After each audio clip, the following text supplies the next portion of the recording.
Mahinang pagkat nahulan sa labas ng cafe. Upright bass humihinga, warm road sa background.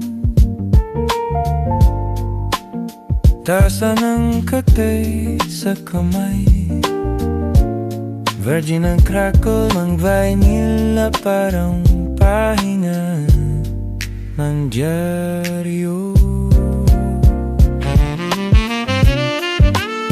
Ngayong gabi at umaga, usapan pa rin ang relasyon ng bansa.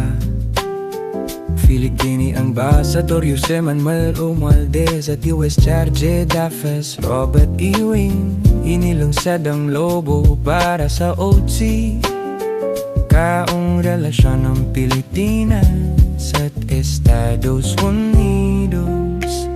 Simbolo ito ng arwadong alyansa at pagtutulungan sa kalakalan at depensa. Hindi lang seremonya, ito ay tanda ng matagal na tiwala. Sa leyon, nagpapaalala sa ating na mga ugnayang internasyonal ay hindi biglang nabubuo, kundi naabi sa dekada at dekada ng usapan, duluan at kasaysayan.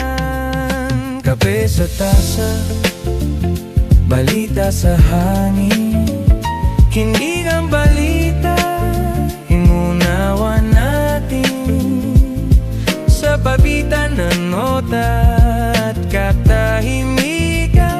Dito dahan-dahang humihinga ang bayan. Sa palengke at tindahan, kamdam ang ulang sa presyo at sweldo. Michelle ay na nagdala ng mabigat na pagulan at paghinto ng klase sa ilang bayan.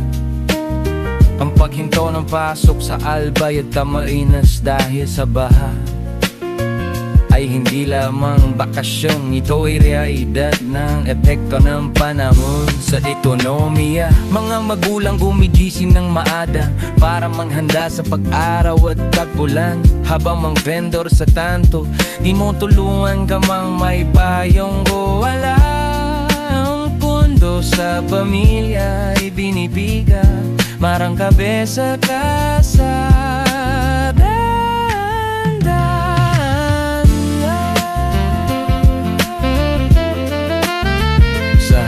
Sa Manila at probinsya, nagsasalitang espasyo ng laro at ensayo. Mga Pilipino sa larangan ng palaasan, boxing, basket, tennis at golf, pinaghahandahan ang mga susunod na torneo.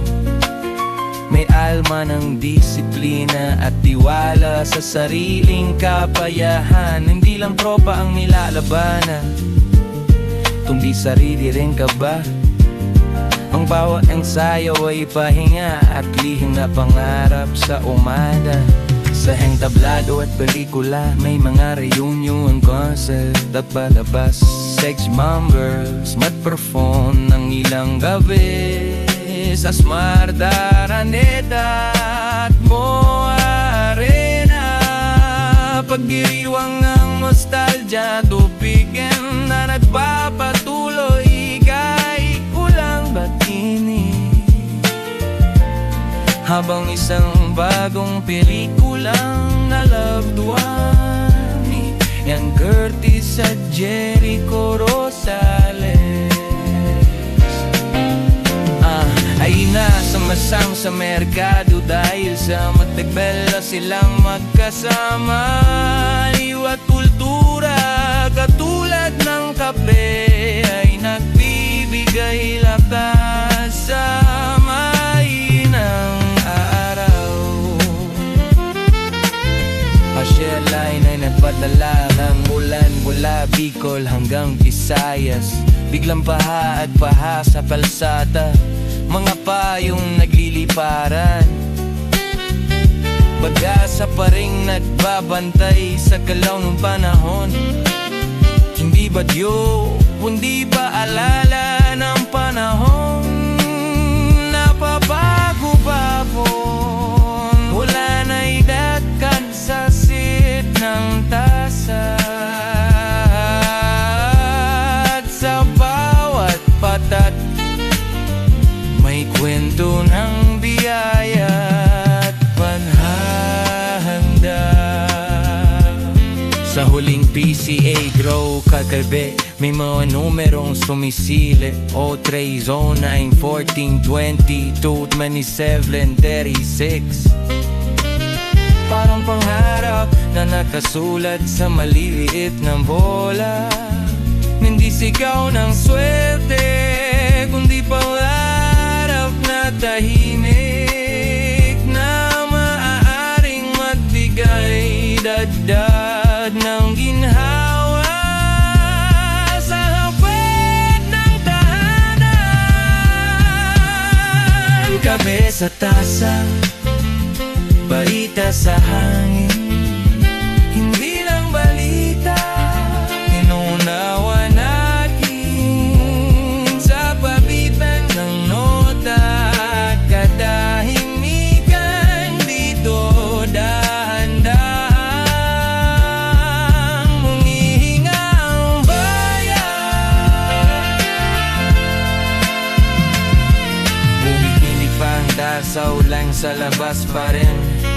Musika'y humuhupa, balita'y nagiging alaala.